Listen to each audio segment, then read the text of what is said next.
ഇന്ന് മുടി വെട്ടാനാണ് വന്നിരിക്കുന്നത്. മുടി വെട്ടുന്നത് എനിക്ക് ഇഷ്ടമല്ല. എന്നെ കാണാൻ ബാപ്പുനെ പോലെ ഉണ്ടാവും.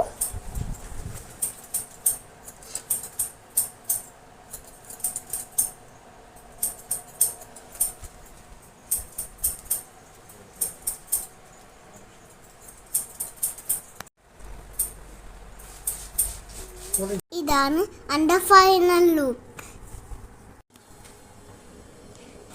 ഈ ലുക്ക് എനിക്ക് ഒട്ടും ഇഷ്ടമായില്ല. അതുകൊണ്ട് ഞാൻ ഹാപ്പി അല്ല.